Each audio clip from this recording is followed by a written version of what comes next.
आज की वीडियो में हम डिस्कस करेंगे एच मुनरो साकी द्वारा लिखित एक शॉर्ट स्टोरी लॉरा। कहानी बहुत ही इंटरेस्टिंग है और अपने पीछे छोड़ जाती है डिस्कशन के लिए होने वाली बहुत सी बातें।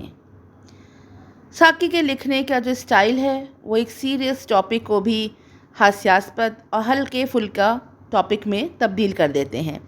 तो पहले सुनते हैं कहानी का एक्सप्लेनेशन, फिर इसके कॉन्ट्रडिक्शंस के बारे में भी बातें करेंगे। कहानी की शुरुआत होती है जब लॉरा नाम की एक लड़की है जो यंग है लेकिन अपने डेथ बेड पे है। वह मरने वाली है। डॉक्टर ने उसे कहा है कि वह बस चंद दिनों की मेहमान है। उस दिन सैटरडे है और वह मंगलवार तक मर जाएगी। उसकी एक बेस्ट फ्रेंड और उसकी पड़ोसी है अमांडा। वह अमांडा से कहती है कि उसे लगता है कि वह अगले जन्म में कोई जानवर बनेगी, कोई निम्न कोटि का जानवर बनेगी, क्योंकि उसने इस जन्म में बहुत अच्छे काम नहीं किए हुए। अमांडा उससे पूछती है कि उसने ऐसे क्या काम खराब किए हैं। तो लॉरा उसे बताती कि जो अमांडा का पति है एडगर, उससे उसकी कुछ कहा सुनी हो गई थी 3-4 रोज़ पहले। दरअसल लॉरा अपने छोटे छोटे डॉग्स को टहलाने जा रही थी और उसके डॉग्स जो थे वो उसका हाथ में जो चेन थी उसको छुड़ाकर एडगर ने बहुत अच्छा सा फ्लावर बेड तैयार किया था। उसके ऊपर वो सारे दौड़ जाते हैं, उसका सब फ्लावर बेड ख़राब हो जाता है, जिससे एडगर उससे बहुत नाराज़ हो जाता है, उस पर गुस्सा आने लगता है। और जब लॉरा उससे एक्सप्लेनेशन देना चाहती है तो वो कहता है कि मुझे इस टॉपिक पे बात ही नहीं करनी। लॉरा कहती है ये तो बहुत ही बुरी बात है। इसी बात से गुस्सा होके लॉरा अगले दिन उसके एक शेड था एडगर का जिसमें वो छोटी छोटी चिकन्स रखता था, हैंस पाली हुई थी, पोल्ट्री फार्म जैसा बना रखा था। उसने इसका पूरे पोल्ट्री फार्म खोल दिया। उसकी सारी चिकन्स उसके फ्लावर बेड पे चल गई। सारा फ्लावर बेड अब अच्छे से तहस नहस हो गया। ये सुन के अमांडा कहती है कि अरे हम नहीं जानते थे कि तुमने वो बदमाशी की थी, हमें लगा था कि वो तो एक्सीडेंटल हो गया है। लॉरा कहती कि नहीं, मैंने जानबूझकर ये किया था एडगर से बदला लेने के लिए, लेकिन क्योंकि अब मैंने बदला ले लिया है, मैंने बहुत ख़राब कर्म किया है, तो देखना मैं मरने के बाद एक ऑटर बन जाऊंगी। ऑटर यानी कि ऊद बिलाव, नेवले से कुछ बड़ा होता है ये, और ये ऐसे घरेलू जानवर जैसा ही ये घूमता रहता है। तो कहती है कि ऑटर की ज़िंदगी भी तो अच्छी होती है। तो अमांडा कहती है क्या अच्छी होती है? तुम्हें लगता नहीं है कि ऑटर को जब पकड़ के मार दिया जाता होगा तो उसे कितना दर्द होता होगा?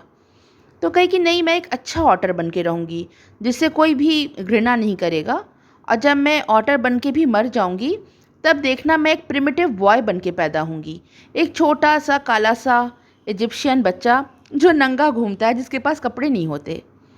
हंसी मजाक में बात ख़त्म तो हो जाती है, लेकिन मंडे को लॉरा मर जाती है। अमांडा को बार बार लॉरा की कही बात याद आती थी कि वह मरने के बाद एक ऑटर बन जाएगी। अमांडा अपने अंकल से कहती है कि आपको क्या लगता है, क्या लॉरा मेंटली कुछ परेशान थी? वह मेंटली साउंड थी, कहीं वो पागल तो नहीं थी? तो उसका अंकल कहता है कि नहीं नहीं, वह अच्छे से जानता है लॉरा के पापा को, वो बहुत ही एजुकेटेड हैं, लॉरा भी बहुत एजुकेटेड लड़की थी, तुम ऐसा क्यों सोचती हो? तो वो ये बात नहीं बताती कि वो ऑटर बनने की बात करती थी। अगले ही दिन लॉरा का अंतिम संस्कार होना है। तभी कमरे में अमांडा का हस्बैंड एडगर बहुत गुस्से में आता है। वह कहता है अमांडा से कि तुम्हें पता है, हम लोग का जो सारा फ्लावर बेड था और जो मैंने स्ट्रॉबेरीज़ के बीज बोए थे और जो चिकन्स हमारी थी, उन सबको ऑटर ने, एक उदबिलाव ने आके तहस नहस कर दिया है। सारी चिकन वो मार के खा गया है और खींच खींच के शेड से वो चिकन लेकर आया है। अभी कुछ दिन के जो चिकन थी इनके पास, वो बहुत सुंदर रेड बर्ड की चिकन्स थी। तो उनका एक शो होने वाला था, उस शो में इनकी चिकन्स पार्ट लेने वाली थी। उसके पहले ही एक ऑटर ने आके मार डाला। अब अमांडा के मुंह से निकल जाता है कि क्या लॉरा एक दिन का इंतज़ार नहीं कर सकती थी? कम से कम उसका अंतिम संस्कार तो हो जाता। तो एडगर समझता नहीं कि वो ये क्यों कह रही है। अमांडा को पूरा यकीन है कि मरते ही लॉरा एक ऑटर बन गई है और आके एडगर से बदला ले रही है, उसके सारा पोल्ट्री फार्म, उसका फ्लावर बेड तहस नहस करके। उसे बहुत अफसोस लगता है इस बात पर ऑटर का आतंक यही नहीं रुकता। अगले दिन जब ये सारे लॉरा के अंतिम संस्कार में गए हैं, तब एडगर बताता है अमांडा को कि वो ऑटर अब उनके घर में आ गया था और उनके यहाँ एक सैल्मन फ़िश रखी थी।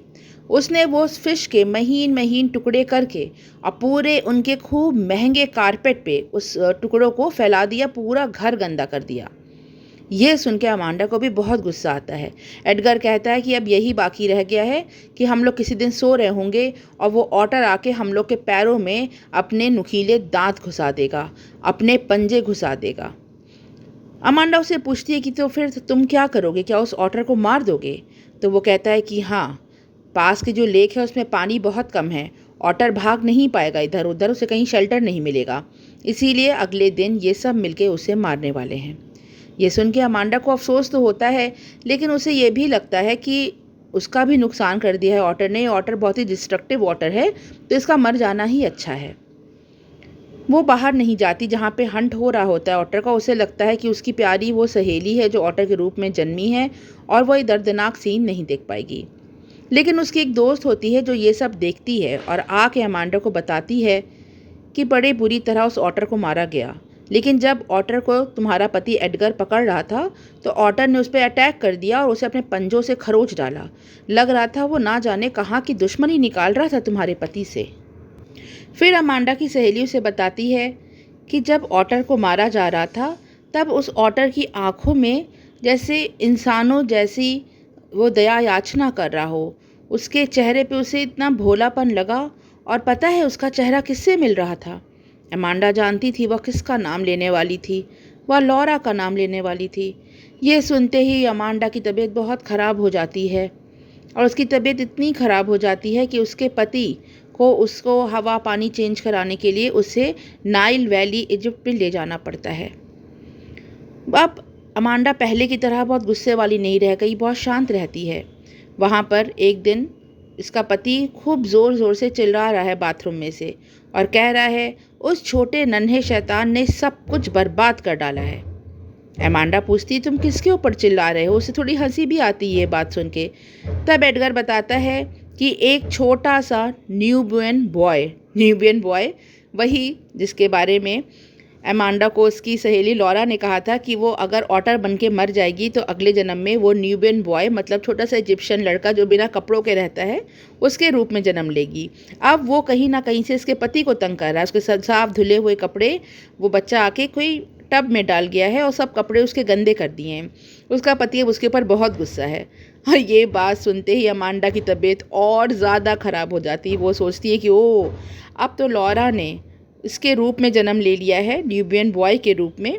अब तो वो उसके पति को बहुत परेशान करेगी। कहीं उसका पति उसको भी से लिखा नहीं है किताब में, लेकिन वो यही सोच के उसकी तबीयत ख़राब होती है कि उसको फिर से मार ना डाले।